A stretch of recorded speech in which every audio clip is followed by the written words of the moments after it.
ಶರಣು ಶರಣಾರ್ಥಿ.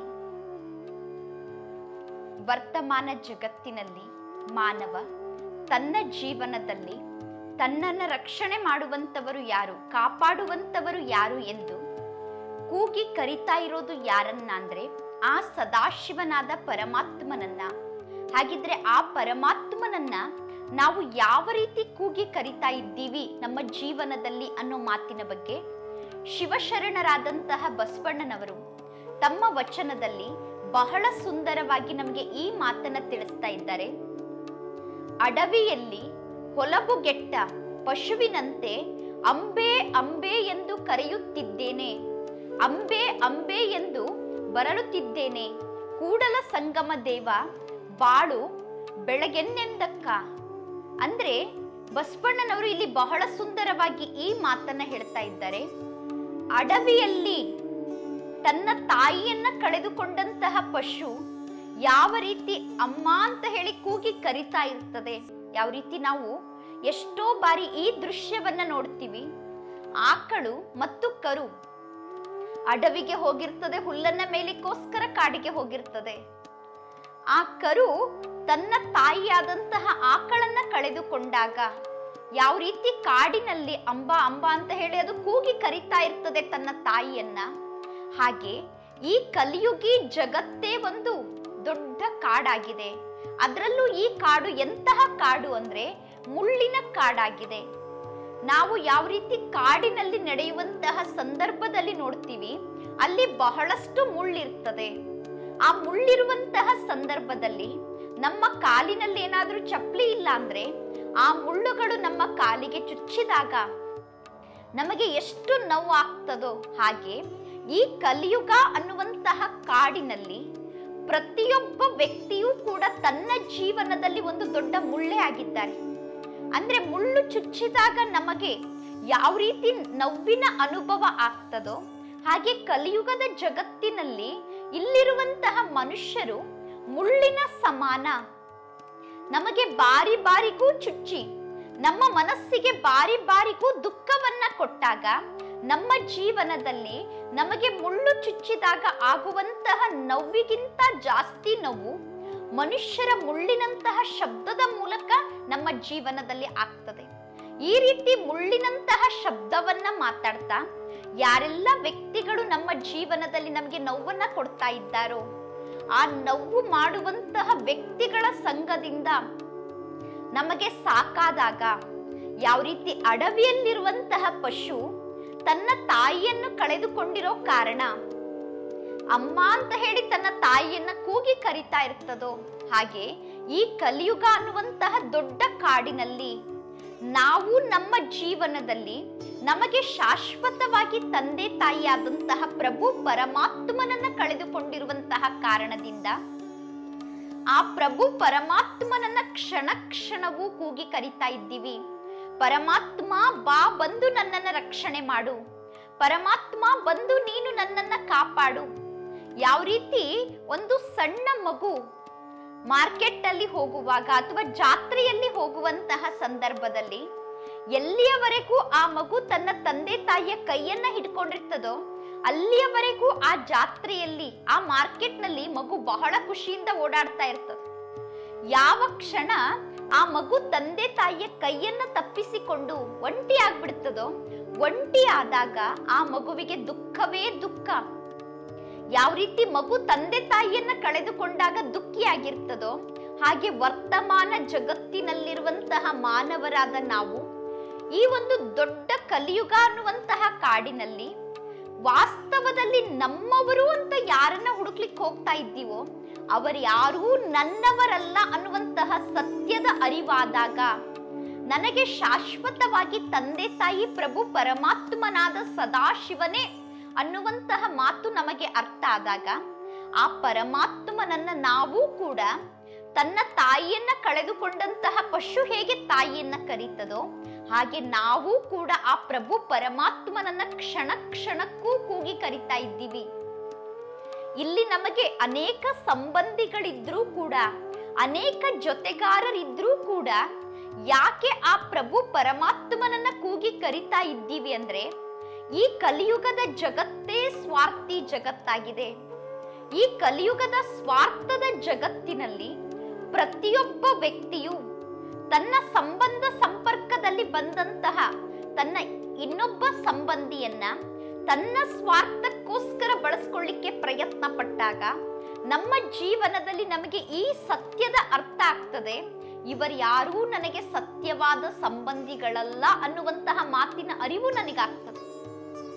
ಯಾವ ರೀತಿ ಅಂದ್ರೆ, ಇವತ್ತು ಒಂದು ಮಗುವಿಗೆ ಜನ್ಮ ನೀಡಿದಂತಹ ತಂದೆ ತಾಯಿಗಳು ತಮ್ಮ ಮಗನನ್ನ ಬಹಳ ಪ್ರೀತಿಯಿಂದ ಪಾಲನೆ ಮಾಡ್ತಾರೆ, ಬಹಳ ಪ್ರೀತಿಯಿಂದ ಬೆಳೆಸ್ತಾರೆ, ಅವನಿಗೆ ಬೇಕಾದಂತಹ ಎಲ್ಲಾ ವಸ್ತುಗಳನ್ನು ಕೊಡ್ತಾರೆ. ಆದರೆ ಆ ತಂದೆ ತಾಯಿಯ ಮನಸ್ಸಿನಲ್ಲೂ ಒಂದು ಸ್ವಾರ್ಥ ಇರ್ತದೆ.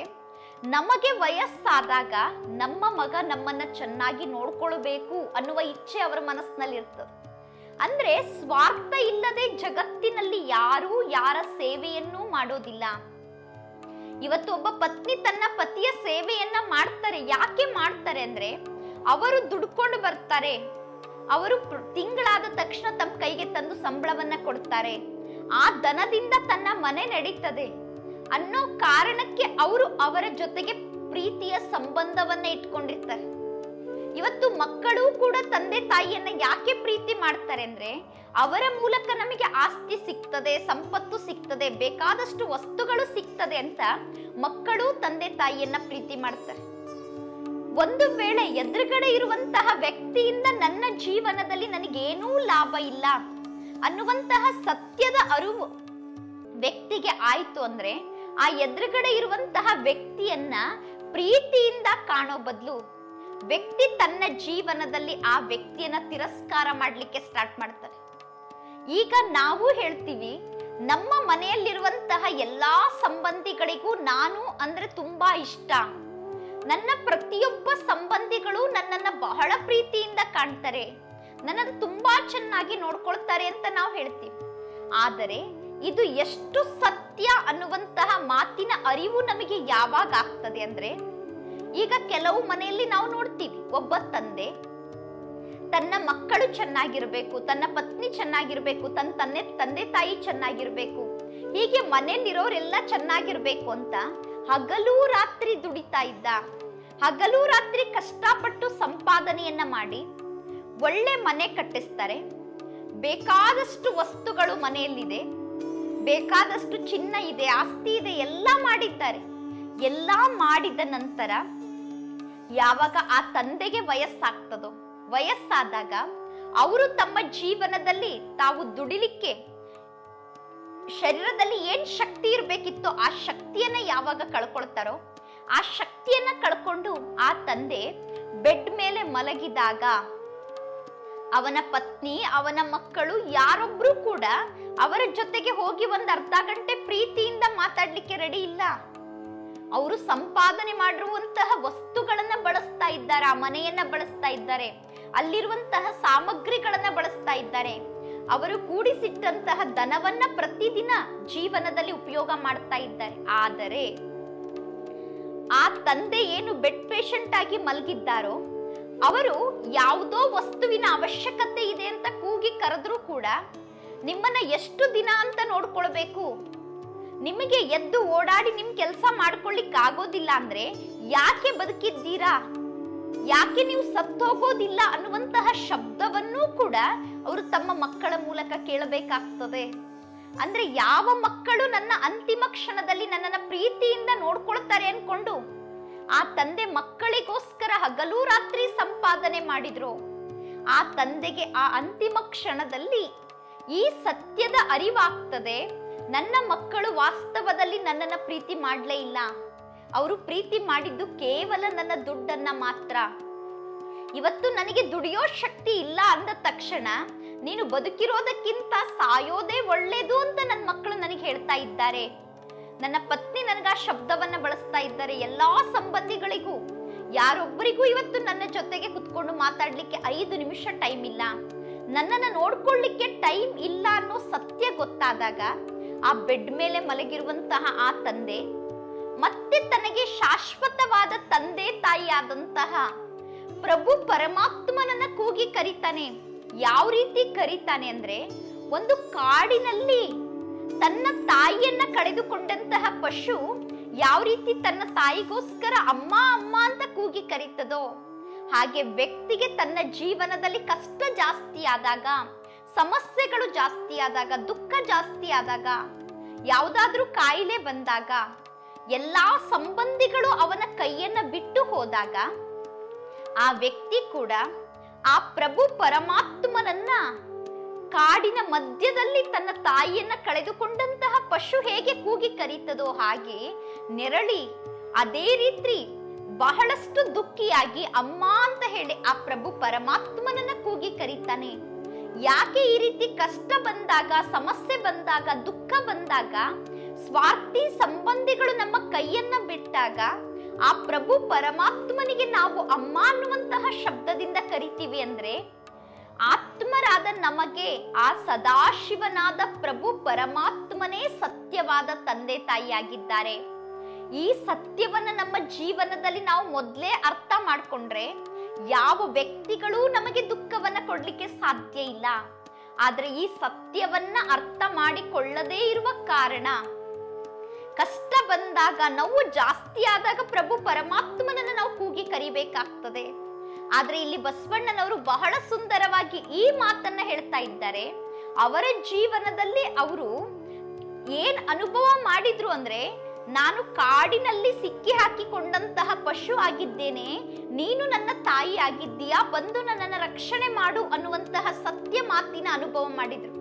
ಹಾಗೆ ವರ್ತಮಾನ ಜಗತ್ತಿನಲ್ಲಿ ನಾವೆಲ್ಲರೂ ಕೂಡ ಆ ಪ್ರಭು ಪರಮಾತ್ಮನನ್ನ ಅಮ್ಮ ಅಂತ ಹೇಳಿ ಕೂಗಿ ಕರಿತಾ ಇದ್ದೇವೆ.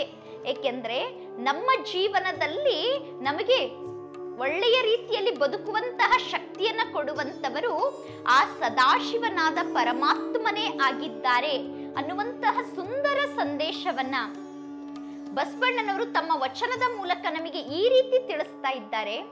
ಅಡವಿಯಲ್ಲಿ ಹೊಲಬುಗೆಟ್ಟ ಪಶುವಿನಂತೆ ಅಂಬೆ ಅಂಬೆ ಎಂದು ಕರೆಯುತ್ತಿದ್ದೇನೆ, ಅಂಬೆ ಅಂಬೆ ಎಂದು ಬಳಲುತ್ತಿದ್ದೇನೆ ಕೂಡಲ ಸಂಗಮ ದೇವ, ಬಾಳು ಬಾಳೆಂಬೆನ್ನಕ್ಕ.